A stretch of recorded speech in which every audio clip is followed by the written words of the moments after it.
we are going to talk about four things. The first is, are private insurers playing fair? Secondly, we'll talk about the MSDC advocacy agenda and how a pooled employer program can help your practice. And then we'll finish by talking about upcoming events. My guess is that we'll take maybe a little bit more than a half an hour, but we're going to try to respect everybody's time while also being available to have a discussion on whatever might be coming your way. Okay, our presenters, I'll be starting us off talking about private payers. Then Dr. Peebles will be talking about our advocacy agenda. And Keaton Makett will be talking about the pooled employer program, which is really exciting. And then Pia will come back and talk about the upcoming events. Okay, so let's talk about our private insurers playing fair. Let me give you the Cliff Notes version first, and then we're going to expand on with some more details. You all are aware that private practices, in many cases, accept insurance. Their goal is to provide affordable care to the communities that they serve. However, Medicare rates are set in an organized way by AMA, by government, by industry working together. And whether we like it or not, at least they have a rationale. Whereas private payer rates are not set in that way, and they are negotiated. And the problem is that in some cases, some practices are paid by private payers far below Medicare rates and far below the rates of sustainability, which means you're going to go out of business, you're going to stop taking insurance, or you're going to get bought up by an institution. But what we're seeing is that private practices, particularly small community practices, are gradually fading away and becoming an endangered species. Okay, so that's the Cliff Notes version. Let me bring in some detail. And I want to lean here a bit on the Congressional Budget Office, which did an interesting report 2 years ago, January. And this will not be on the test, but I want to talk about, just for a second, the middle line here is how Medicare reimbursables are sorted out. It starts with a base payment. This is done both for inpatients and outpatients. You're adjusted for geography, you're adjusted for a number of other things, and you end up with a system. The bottom line, it looks for not hospitals, but physician services. Same story. Medicare has certain base payments. It's adjusted again for geography, so it's different in different states. There are additional adjustments that are made, but you once again have a system. Contrast this Medicare schema with this one. This is how private commercial insurers work things out. You have providers negotiating with insurers, and everything in between is a black box. You would think you are in Vatican Square waiting for the next pope to be named, looking for smoke to come out of the chimney to see what kind of payments you're going to be working out. These things are not done in an organized and straightforward, transparent fashion.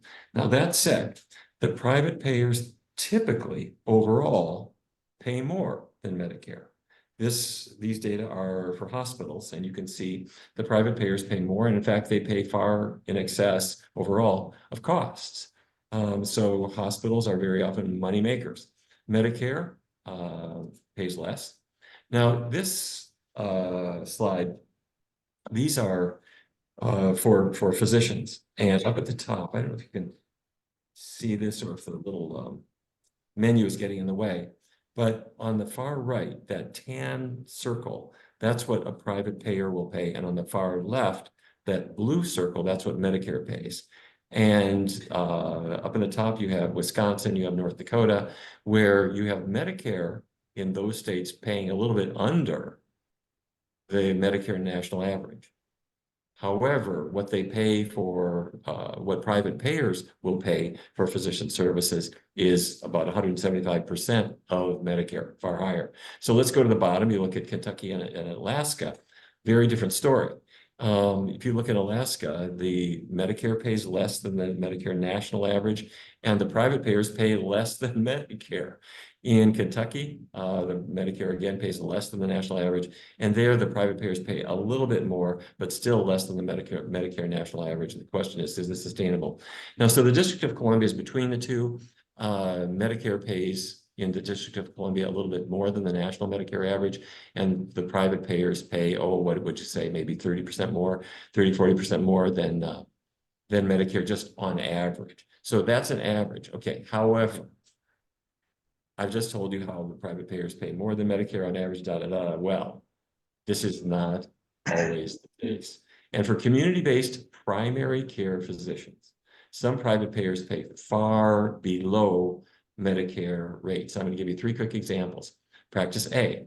These are all real scenarios. Small group of clinicians established a clinic in suburban Maryland, suburban Washington, D.C. They had the aim of providing primary care and accepting insurance, and they had the good fortune of having their facilities donated by an individual who believed in their mission. The practice grew. It soon, however, became clear that insurance reimbursement was inadequate to meet their fixed costs. And eventually, they terminated their staff, they closed their doors, they are out of business. Practice B. A nonprofit primary care clinic was established in Washington. 2 internists, nurse practitioner, registered dietitian, 2 MAs, a receptionist, a billing manager. The clinic's schedule is busy. They're full or almost always full. However, the private insurers are paying them consistently below Medicare rates. The clinic brought in a consulting service, said, let's get more efficient, let's optimize our billing. They did all of that. They said, please help us negotiate with payers. To no avail, the payer said, we're not negotiating with you. We don't really care if you're in business or out of business. Practice 3. An endocrinologist was working at university-affiliated medical practice here in DC, left to start a private practice. Schedule filled up, but it quickly became clear that insurance coverage was inadequate to meet fixed costs. He discontinued his participation insurance plans. He's still working, he's still busy, but if you walk in with insurance, he won't take it. Okay, so what's happening? People in solo practice are fading away. What's growing robustly is hospital and healthcare systems. They are buying up practices, and small community practices are fading away quickly. Is that a bad thing? I'm going to argue yes. There are community physicians who know their patients. They work in those communities. They're being bought up. They're going into the MFA. They're going into other structures that do very good work, but it's of concern that the community practices are fading away.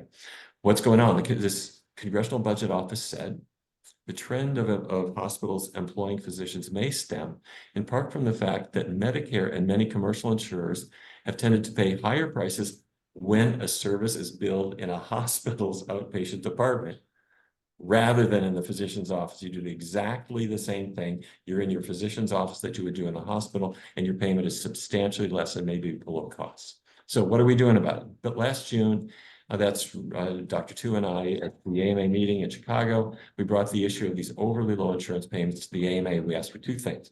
The first is, how common is it that private payers pay less than Medicare? Second thing is, we asked, can we get some model language on this? Let's say we want to go to the DC City Council and say, sure, an insurer can't pay less than Medicare. Well, let me be clear. When we said we wanted data on how often does this happen, we are not asking that the AMA do some whole big new survey and try to get tens of thousands of doctors to respond. That would be a big thing.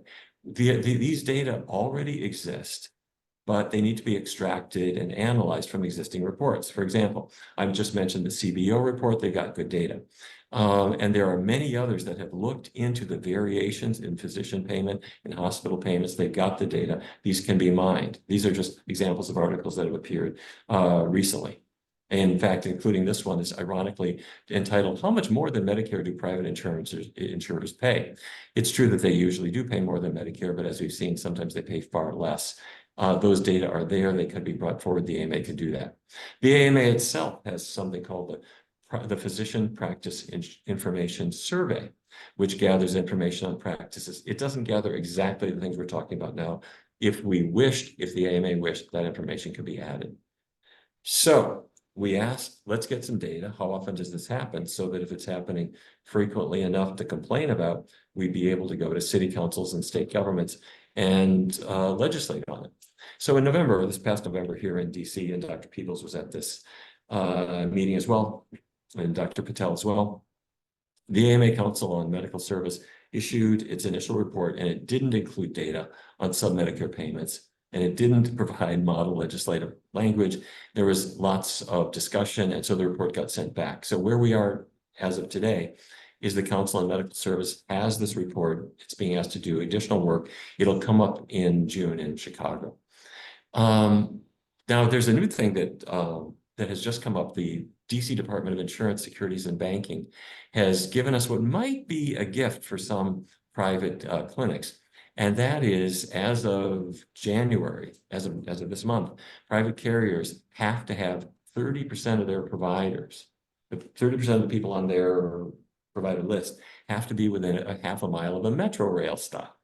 Now, if the carrier employs the majority of their physicians, I presume that means like a Kaiser, then 15% of them have to be within a half a mile of a metro rail stop. The reason I'm highlighting that is, let's say you have a clinic and you are right next to a metro rail stop, but your private payers aren't negotiating with you. Well, now they have a little bit better reason to keep you on their list.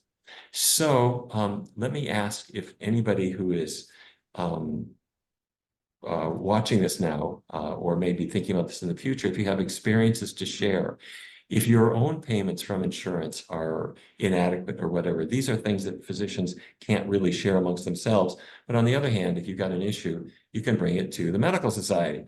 And I put there Robert Hayes' email address, hey@msdc.org. He'd be happy to hear from you, and certainly I would as well, of course. Let me stop at that point. If there are questions, I would suggest that maybe we take them at the end, but if someone has a burning question, that would be fine. And otherwise, I'll turn it over to Dr. Peebles. Let me stop my share. Any issues or thoughts before we go forward? If not, Dr. Peebles, over to you. Well, perfect. Thank you so much, Dr. Barnard. I appreciate the opportunity to be here and to be a part of this really important discussion. Just want to make sure everyone can see my screen okay? Perfect. All right. So as Dr. Barnard mentioned, I'm Clint Peebles, part of the MSDC Board of Directors and chair of the Society's Advocacy Committee. And I just want to give you a little bit of a brief overview on what advocacy is, what it isn't, kind of what we're doing for you and how you can get involved. So if you only remember one thing, it is really that we don't have advocacy if we don't have folks on the ground playing their part, right?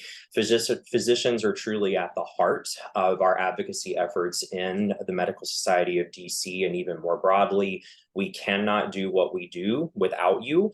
And that's what we do about the problems that we face. As much as the patient-physician relationship is sacred, we have to expand our silos beyond just the examination room.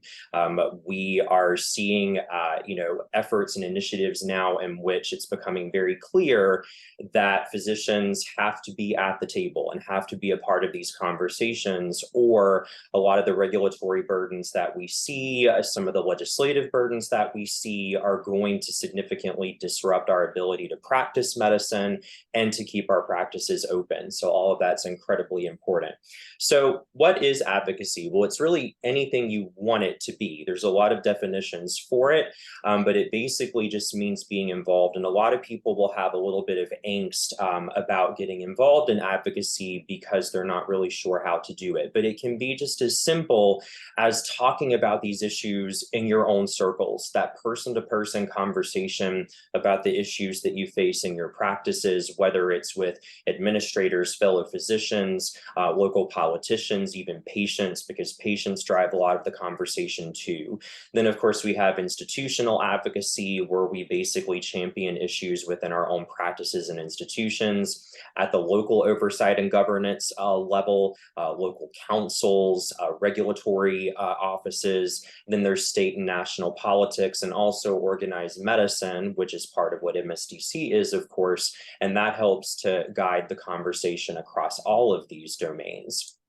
So when we think about, what we've been seeing lately, kind of in addition to what Dr. Barnard just went over, this is one of the more important advocacy items that we're facing right now. If you haven't seen this chart, I would be surprised, but it's essentially showing the current landscape and reality of physician reimbursement relative to a lot of other dimensions of the healthcare delivery chain in terms of Medicare updates compared to inflation. physician. So according to data from the Medicare trustees and CMS, Medicare physician reimbursement has increased just 9% over the last 20 years from 2001 to 2023, or just 0.4% per year on average.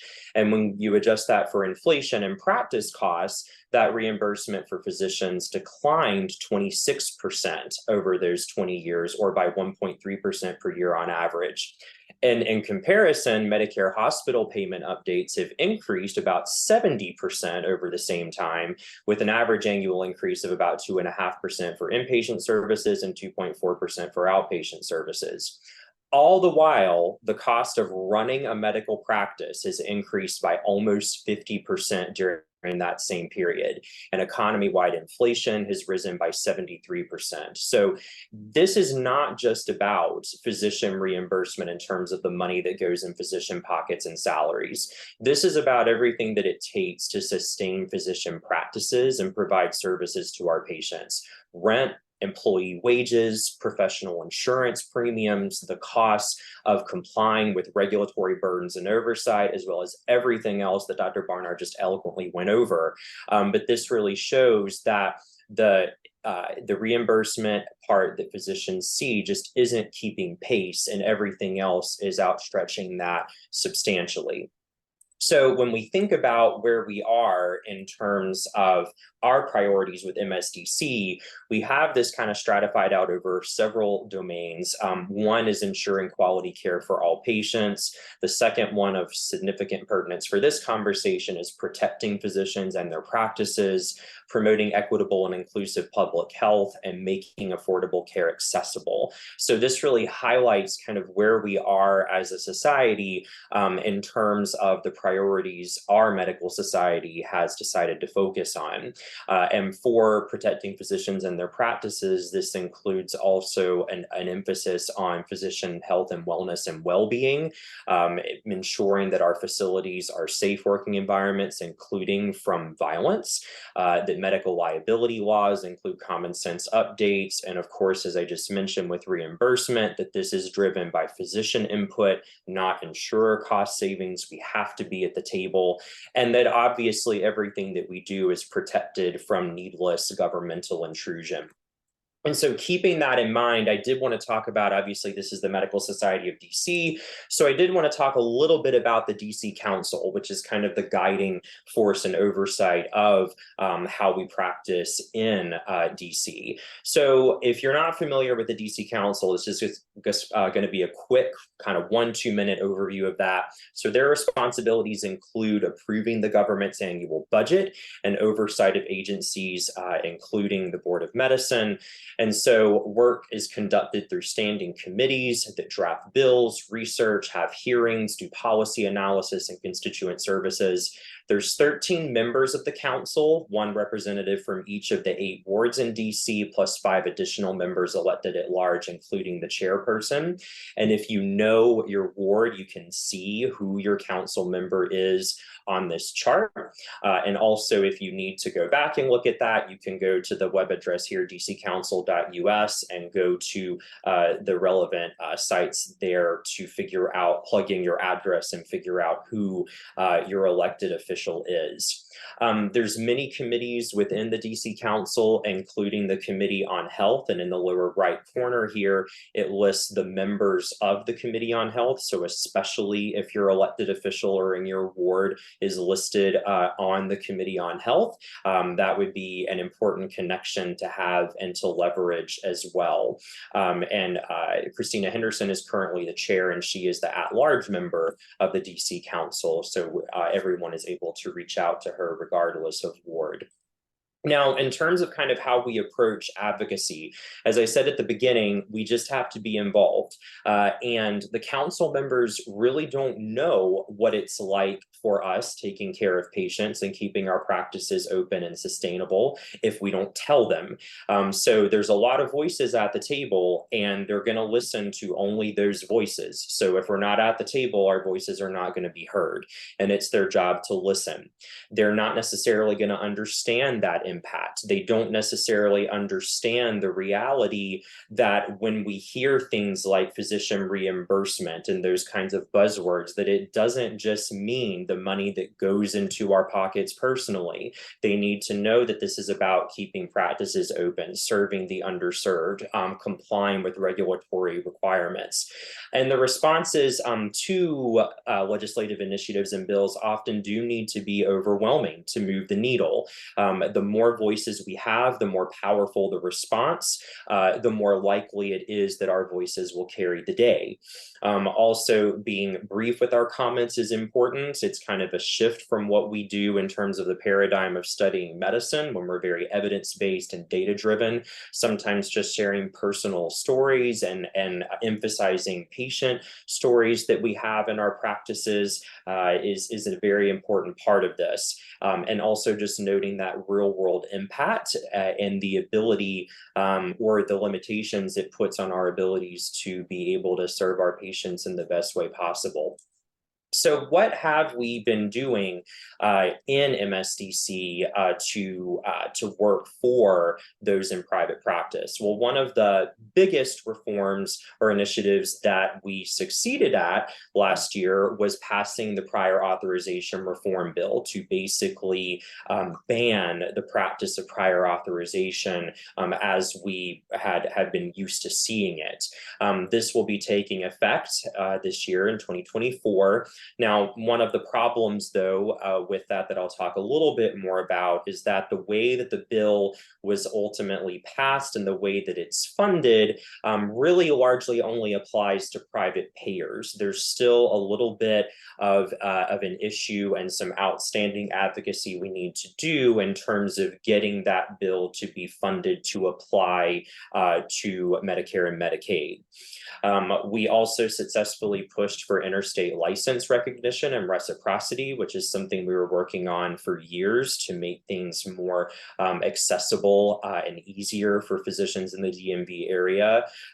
We did things like support expanded coverage for infertility treatment and also allowed non-DC residents to serve on the Board of Medicine, and also supported strengthening DC medical loan repayment processes as well, and a host of other regulatory issues that impact how private practices are actually able to function and how viable they can be. And we were obviously very visible, as I mentioned, especially with some of the higher level issues like prior authorization. These are just snippets of folks, MSDC members and leadership who have taken part in hearings, whether virtually or in person, and also who have taken part in providing testimony, which can be submitted in written form as well if there's ever a time when you're unable to testify on an issue when the council is having a hearing on a given issue. So what are we watching this year? Well, you'll notice that the first three items on this list are the same item, and part of that is because it's a major area of focus, which is the HORA revision bill, which is the Health Occupations Revision Act, which in a nutshell is essentially how the practice of medicine and all the people that fall under the practice of medicine are governed in the district. And this is a major issue in part because MSDC feels that there are significant scope of practice concerns baked into this bill. There was a hearing just last month at the council level, and I am very delighted to say that it had one of the biggest outpourings of advocacy from the physician community that we've seen in quite some time. There were dozens of physicians and members and allies of the physician community that testified in that hearing on the implications of this bill. And there are many different things that we could talk about with the HORA revision bill, but part of it is significantly increasing and expanding the scope of providers like nurse practitioners, as well as optometrists, chiropractors, etc. So many concerns there. The physician community across specialties and across practice settings were very unified in the conversation and testimony around this bill. So more to come on that. Prior authorization implementation, as I mentioned, I just said that prior auth that bill passed, but we still have a little bit of work to do to ensure that it's funded not just in terms of private payers, but Medicaid as well. And also recognizing at the federal level that CMS weighed in just today a proposed rule that could help millions of Medicare Advantage patients by requiring some insurers to automate their prior authorization processes, which would require them to respond to expedited requests within 72 hours and standard requests within 7 days, and even provide more information when they issue denials. And on the national level, we're trying to really push that as well, including at the AMA level. Also, we're looking at the fiscal year 25 budget, including, again, funding those prior auth changes in Medicaid, and also social determinants of health legislation or regulations, and then, of course, the barrage of election year issues that we tend to see. So with that being said, how do you get involved? Well, you can certainly sign up for advocacy alerts by going to the MSDC website on our advocacy page and join the advocacy committee. We have these meetings every other month, and quite apropos, for those who were here live, we actually have our next meeting tomorrow at 6 o'clock. And if you need the Zoom link to that, we meet virtually.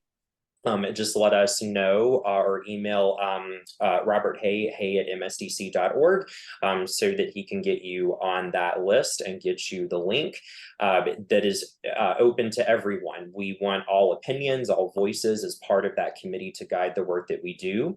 We also were working to organize another council advocacy day after having a successful one last year. That date is TBD, so stay tuned for that. But this is where we convene physicians and plan and schedule meetings with various council members to talk about the issues most important to us. Of course, testify before the council whenever there is an important issue coming up that impacts the physician community. We always need people to testify, to give their experiences, to relay their patient experiences, and also how it's impacting their practices. Because again, if the council members don't hear it from us, they're not going to hear it. And also just pay attention and be ready to take action. Advocacy is a very volatile endeavor. It's very time sensitive. We have to be ready to strike while the iron's hot and to raise our voices when they're most needed, and to give people the information and insight that they need from our perspective at the drop of a hat. So it's a very fast moving area, but it's fun and exciting, and we've had many successes, but obviously a lot of uphill battles as well. But I like to say that that's part of the fun and part of being in a great group of people who's willing to pitch in and give their support.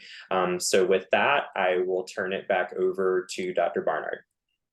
Thank you, Dr. Peebles. Let me pause to see if there are any questions or comments for Dr. Peebles before we move on. Yeah. Dr. Ibe? Yeah, hello. Thank you, everyone. May I congratulate you on your work. I think this is great work, really. And those of us in private practice, in single units, we are struggling. We're struggling. And sometimes it's like, because we're used to working for ourselves, you know, we've never, I mean, I was in a conference in Chicago, a number of folks I met. Some of them I said, well, I've thrown in the towel, I've joined this group, I've joined, in fact, some people were talking to me, come over here. Come. So you see me beginning to think like that. I've never thought I would think that way. You know, I'm beginning to think that way, that I may just throw in the towel and all that. But I've been doing this over, you know how you've been doing things for a while, you never really, you just keep doing it, you know. But definitely we're struggling. And the slides that you showed on the reimbursement change between hospital and physician, that is scandalous. You know, that's scandalous because the gap is terrible. Second, you brought up an important point about messaging and the language. If you ask anybody on the street about doctors, they're going to say, oh, they're rich people. They're, you know, that's it. So when you talk about physicians reimbursement, most people just think it's the money that goes into the doctor. You see what I'm saying? So I'm looking, maybe the experts here look at how we need to recouch the message, because the physician practice is a business. Because like you said, we pay rent, we pay staff, we pay electricity. In fact, one of my electronic health record people, this year they've changed. They've increased. Before it was like there's a minimum payment, that's it, everything included. They said, no, you're going to still pay that. They're now asking more money per each transaction, even checking for eligibility and all that is just almost a la carte, everything. And I'm looking at it, none of my activities has brought more money, but they're asking more from me. That is one. So looking at how we now do package our language so that it's not physicians reimbursement, because everybody's going to think, oh, it's just for these doctors, they're always asking for money. No, it's the business that needs to survive for that physician or for that, and that business is catering for people, employees, paying the telephone and all kinds of things. So, but I must say thank you for the work you're doing. Thank you. Dr. Peebles. Yeah, well, no, thank you for those comments. I'll just take about a minute to kind of address some of those things. The first one that I'll say, you kind of brought up a good tangential point. I think a lot of people from the advocacy space get very concerned about where they belong in advocacy, right? So in terms of, we're stretched in so many different directions that we're not otherwise compensated for as physicians. We have our state societies, our local societies, our national societies, our special societies, and sometimes subspecialty societies, right? And all of them have their different silos, different interests, and those are very important. But I think what we're seeing very recently, especially as a result of the very compelling chart that I showed, is that we're starting to see a little bit more unification of the physician community around those very important high-level issues like reimbursement and prior authorization. And I think that that's going to be very important for a while. And we have heard very directly from legislative offices on the Hill and at the council level that chart has been incredibly compelling. And I think we need to kind of unify our message around that. And to your second point, it is important that we kind of reframe that conversation about reimbursement and what it means. It's not about, physicians on yachts anymore, right? If it ever was. And it's also something where it's about keeping our practices open and the money that it simply takes to do that in terms of preserving access. And part of that is also, when we can, having honest conversations with patients in whatever circles we can as well, because the AMA has done a lot of great work showing that patients are not aware of this, obviously, and their top concerns are simply access to care and getting what they need when they need it in a timely manner, which is of course understandable, but the reimbursement piece is not important to them, which would make sense when they don't have an understanding of all that reimbursement really means. So I do think kind of having a focus on that conversation and getting the truth of that out there is very important, but it'll take better minds than me to figure out how best to do that. Thank you, Dr. Peebles. Dr. Pineda, did I see your hand go up? Or yes, Dr. Peebles, would you like to unmute and raise your question or comment? Here you are. Am I now? Okay. You hear me now? Yeah, we got you. Yeah, okay, thanks. Yeah, well, thank you again for bringing this to us, bringing up all this.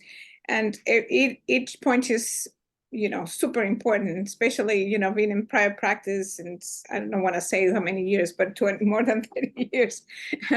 And I really don't want to go and move on into a hospital base. And I've been able to survive with really looking here and there and see what really works for me. But it does take a lot of work to do all that, to take some, join this group here, then I can do this by myself and do all those things. So, we certainly saw from maybe 5 or 10 years ago, all those the private practice physicians, even groups, just joining the hospitals. So for many of them, and then all of a sudden the hospitals were not that interested in buying more practices anymore. They just wanted like big groups because it was not really worthwhile for them money-wise to do that. So even the hospitals, they don't want to buy a private practice. And the other thing we're seeing is young physicians, they do not know anything. Single doctor that used to go out and, that will start their own practice themselves, kind of from scratch, and they do not know how to do that. It is very hard for them to, and they also come out with a huge bill and loans that they really want to be sure that they have some money coming in every month to pay for that loan, because it's huge. And I think when they have to pay $3,000 a month for 30 years to pay for their loans, 3,000-4,000, if it's a couple, you have to make a lot of money to then pay for rent, paying for your practice when you know that you're going to have some losses to start with. So it is, or to start any business, putting it as a business. But I think, we need to get the young physicians in this too. So, because a lot of them want to start the private practice, they don't want to be told also what to do. So they have this dichotomy of what to do. They want to be their boss, but they don't want to work for a hospital because or a company or big group that tells them you have to work and see 20 patients a day. So I think involving some of the young physicians is something, or teaching them, mentoring them on how to do a practice or how to do those things, it will be very useful. The language is always very important, how to teach and I think the part of teaching the patient is very important, because as you both mentioned, they don't know really how we get paid. And they don't, not that they don't care, but I have had some patients that say, I cannot believe how little that doctor got paid for my procedure. So, they do know the value a little bit of what we do and how specialized that this is. So I think, between the American Medical Association, the American College of Physicians, all these associations that are around, we really have to push them to continue telling them what we do. I mean, people that do surgery and they specialize for 10 years in hand surgery or finger surgery or nail surgery, they don't get any money until they are in their 40s. So, all these associations, they really have to push for that. I think we need to reach out to each of them, all the specialists, the surgeons, we're all of them, and see what it can be done. I don't have, the problem is none of us, we're trying to do these meetings to see if we can come up with a good idea or how to approach it. It's really difficult because there are so many minds, so many practices, so many of us. But I think it's a matter of language. They put a number of how much we should get paid based on Medicare. I know that you have mentioned that before, Dr. Bernard. It's a good idea. We just have to find a way that it is said that whoever has the current contracts doesn't change. And also that there should be revisions of contracts in a yearly basis, because there's a lot of clause in the contracts that we sign that says in 3 years we'll review your contract again.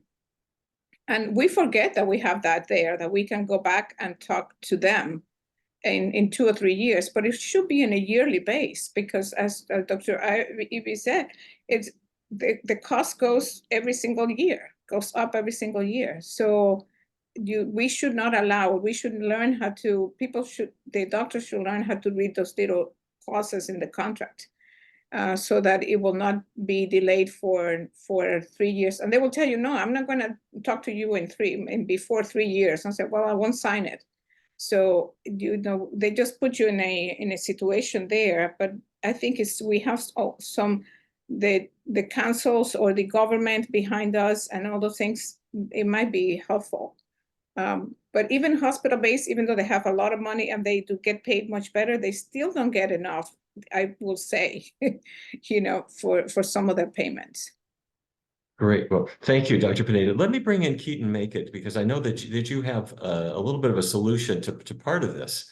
that we'd love to hear about, and then we'll have time for some more questions and comments. Keaton. Keaton, we're not hearing you.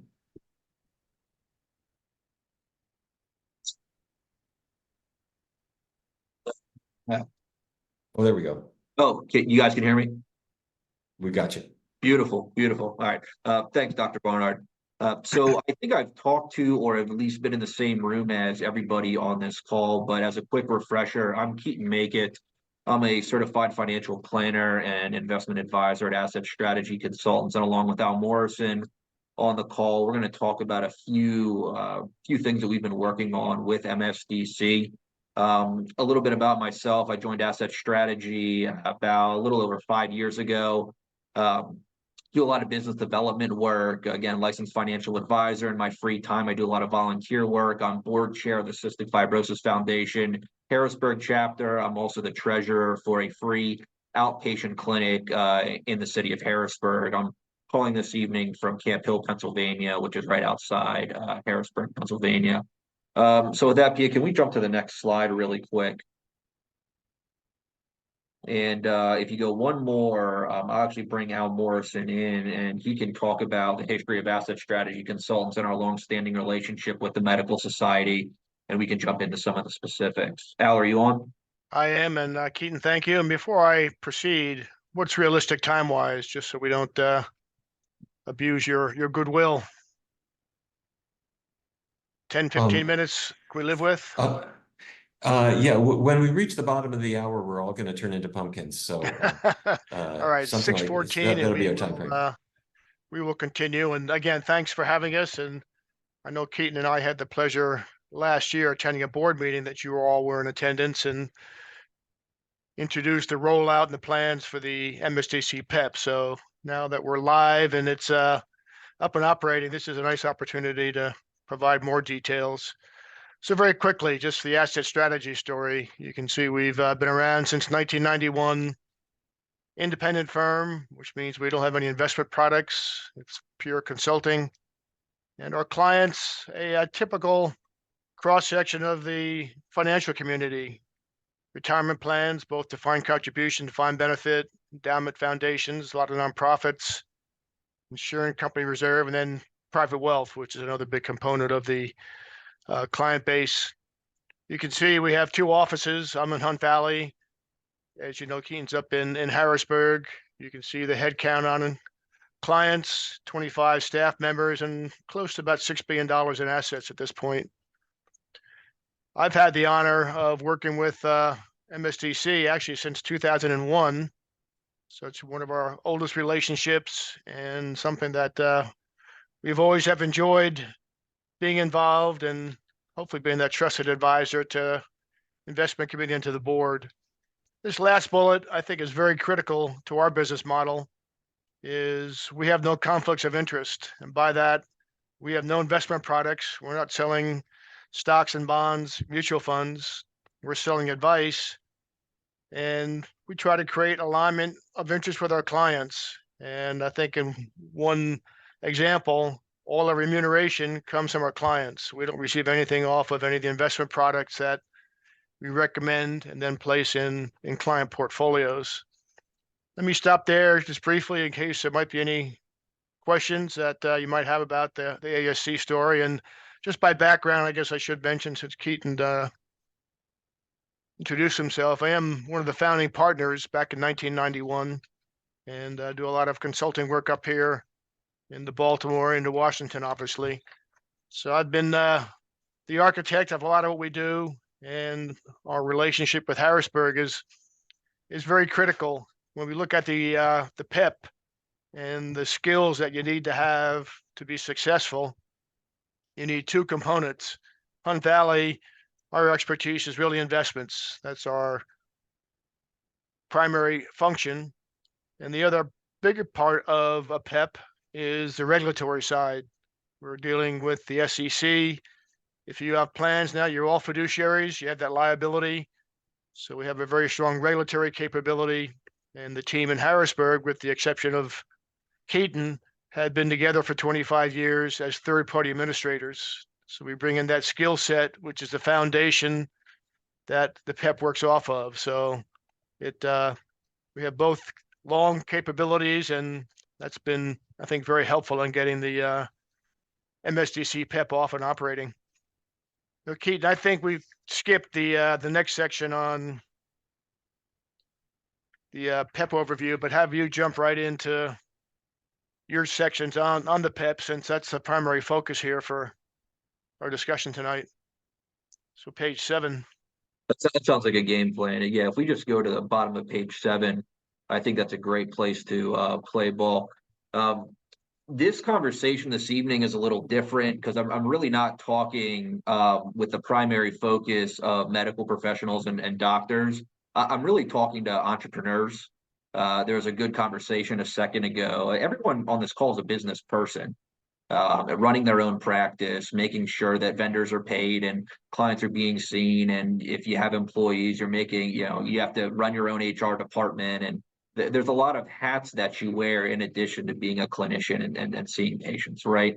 And what we're trying to do is help private practices essentially battle the larger entities, right? So we want to be the back office for benefits. We want to be the fiduciary. We want to administer and run the retirement plans. So that's one more headache that you don't have to worry about, and you can offload that to our team.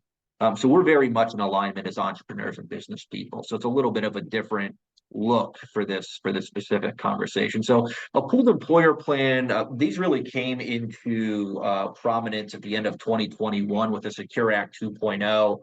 And there are a lot of good things about the pooled employer plan, but essentially most everyone either has a 401k or is part of a 403b defined contribution plan.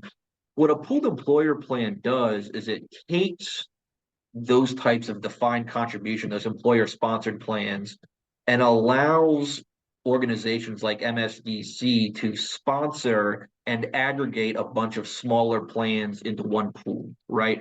Well, what does that do? Well, it does a lot. To Al's point a second ago, if you have an employer sponsored plan, you're already a fiduciary, right? You're on the hook for investment performance monitoring, replacement, notice filing. We're making sure that employees that are eligible are enrolled in the plan on time appropriately. Your responsibility is understanding the difference between Roth versus pre-tax, the different provisions in the summary plan description, eligibility requirements.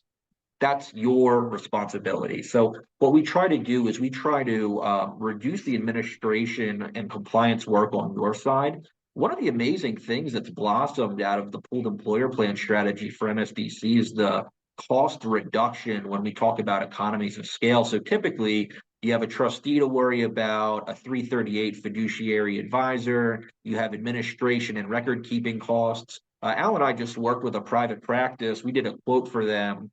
And essentially, we're able to run their plan with less than 10 employees for about $3,000 a year, which is pretty astonishing. Historically, creating a plan or running a plan has been very cost prohibitive for smaller employers. And what happened with the Secure Act, interestingly enough, is that it created a credit. So if you don't have a 401k plan for your practice, or a private practice that doesn't have one, you have a credit of up to $3,000, not only in 2024, but in 2025 as well. So if you kind of think about what it costs to create a practice or create a 401k plan for your practice, you can essentially run one for free for this year or next year. So it's very advantageous for smaller business owners to consider something like this. So the nice thing about our strategy, and I'll let Al talk about this in a second, is our open architecture for investments. And really what that means is, to Al's point a second ago, we're not owned by a bank, an insurance company, publicly traded company, anything like that. Who you are looking at for investment selection is not dictated by anybody but the research teams at Asset Strategy Consultants. So Al, do you want to talk briefly about open architecture a little bit? That'd be my pleasure, and certainly the centerpiece of what we do. And part of the key is pretty simple. We have no limitations in looking at the investment landscape. I'll use an example of they look at international equities, and if I look at the mutual fund world, and you find international equity developed markets, particularly in 401k plans, there's 475 international funds if you go to Morningstar. If I'm at T. Rowe Price or Fidelity, I might have 2 or 3 options. Our world is that full universe. We start with the entire 475 and then through screening for quantitative issues, which are really performance related, risk funds take, and then qualitatively information about the organization, the key people, the analysts, etc. We narrow that down to 12 finalists, and then we get down to 2 or 3, and we use every potential option out there and come up with the right risk return profile on every asset class. The average number of asset styles in a 401k plan we work with is anywhere between 17 and 20. And we go through that exercise on every asset class to find not always the best performer, but certainly the top half, top quartile. But we're very cognizant of how much risk these mutual funds take, because we think that's a bigger problem when we have years like 2022 and 2018, where you lose more than the average fund, very detrimental to the self-directed model. So we're very risk averse, and allows us to have all the flexibility in selecting. If a fund falters, we go back to the drawing board, go back to those 475 funds and find a suitable replacement. So it's a very comprehensive process driven by a team of some very talented analysts here. We've had long longevity with our team, which certainly is advantageous. We are that 338 that Keaton mentioned, which means we have the liability for the fund choices. If there's a lawsuit, which I'll knock on wood, we've never had, on the investments, we're liable, not the medical practice. So we are truly working to buffer you from, you understand litigious, the world you're in. You don't need it on the SEC and the Department of Labor knocking on your door with a 50-page document. So just a quick summary, low limitations. We've been doing defined contributions for 25 years. So lots of experience on both the investments, the third-party administration. And we built this ground up for MSDC. And now that we've gone through that process, we've allowed it to run for a while just with the MSDC assets, get all the bugs out. I spoke to Robert yesterday. He gave me a thumbs up to say we should really now go out to the marketplace. We've had conversations with, I know a few of you on your plan. So let me stop there. Keaton, you want to jump back into any other points on your bullet points there? Yeah, thanks, Al. And to your point a second ago, working with Robert, who's been a great ally in this space. 2 contracts have been signed to enter into the PEP already, which is great news, and it's up and running. Investments look very strong, so we're really excited to keep the momentum going. Last 2 bullet points on this. Again, looking at this from a business owner perspective, our job is to ally with everyone on the call to enhance the employee benefit package, right? If we're competing with the benefit packages of some larger entities, it's going to be very tough to go toe to toe with that type of money and spend. Our job is to help the private practices enhance what's being offered to recruit and retain talent, right? And lastly, I'll talk about participant education because I think it's really important. We've actually dedicated an additional slide to that. Pia, can we jump forward? Let's see, maybe 2 slides. Beautiful. Right here is perfect. So what we've done, we do this for our pooled employer plan clients, but we've also built out an additional benefit for the medical society regarding financial wellness. So we've dubbed it institutional financial wellness. Really what that is financial education. I make the joke all the time. When I was in high school, they had a class called home economics, which would have been a great class to learn economics. Instead, I learned how to sew a boxing glove and bake an apple pie, which are useful skills.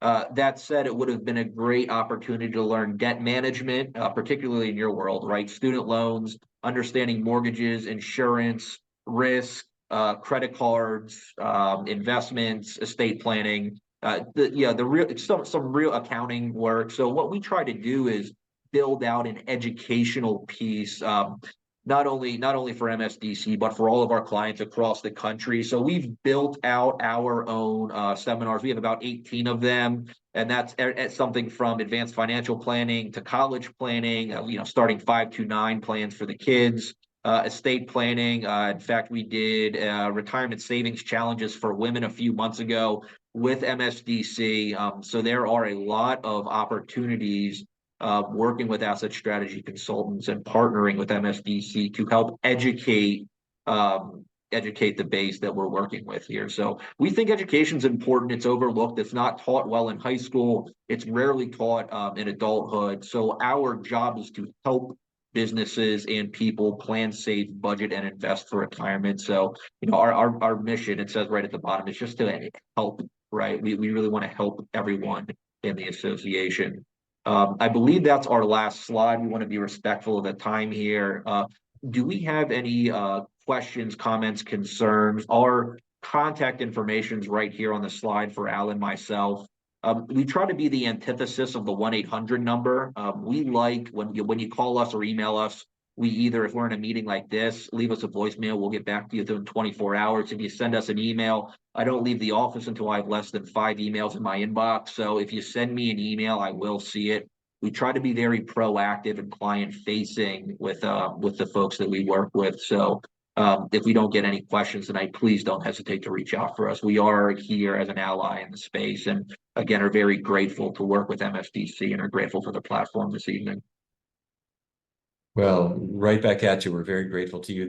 What you're supplying through this program is something that an individual practice isn't going to be able to do on their own. You're making it possible, and it's helpful in all the ways that you've described.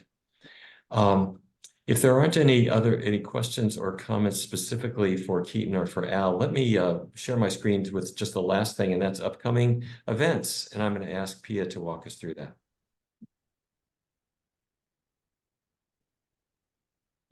Well, can everybody hear me okay? Yes, Great. yeah, we got you. We are very fortunate, and I'm very excited to let everybody know we have 3 in-person events coming up in the next 2 months. So we know that doctors, as much as you like to get together on screens like this, in-person connection is really important. And the first session is our medical practice manager social. That is for your medical practice management team. This is an opportunity for them to get together and kibitz with one another about the practice issues that they have, staffing issues, and especially practice benefits. We're going to be doing a deep dive into practice benefits for the year ahead and help them get their houses and your practices in order. That's going to be on January 25th from 5:30 to 7:30, and it's going to be at MSDC offices, which is conveniently located downtown, right across from the Wilson Building. So share that with your practice management team. And if there's someone else that you know who you think would benefit or have their practice managers would benefit, please share it with them. We want to help out your staff. The next thing that we're going to be doing is February 8th is the women physicians are making history at their first social of the year. This is a kickoff of National Women Physicians Day, and we'll be recognizing the contributions that women physicians make and the strides that they've made over the years. This, despite the name, is open to all genders, to all physicians, as a way of getting together and just networking and socializing with one another. That is going to take place, again, February 8th from 5:30 on at the square, which is located at Farragut Square downtown, right downtown. So it's a food atrium there for everyone to come and get together and connect and just be social. And then finally, last but not least, is the 2024 Capital Healthcare Honors taking place March 13th, 6:00 p.m. at the Cosmos Club. This is our premier physician awards gala. This is an opportunity to connect with a whole range of physicians and healthcare leaders and government leaders from across the region. This is a big event, and we are going to be recognizing a number of high-profile figures, including one of the awardees is an outgoing council member, members of the MSDC board, high-profile figures and health executives from across DC are going to be recognized. But this is our premier physician awards gala. Save the date and make sure that you are there on March 13th at 6:00 p.m. It's taking place in DuPont Circle at the Cosmos Club. And then we have a whole bunch of other events coming up, including a session on medical ethics, the advocacy event that Dr. Peoples mentioned. There are a lot of programs in the works, but we have at least 3 events coming up in person in the next 2 months. So we hope to see you there. Very good. Well, thank you to all of our presenters. Thank you to our attendees. We appreciate it very much. If anybody listening to this program, either now or in the future, has some follow-up and you might have missed somebody's email address, please don't hesitate to be in touch with the Medical Society, and Robert will be more than happy to forward things. Well, thank you very much. Let me give you back the rest of your evening. Thank you.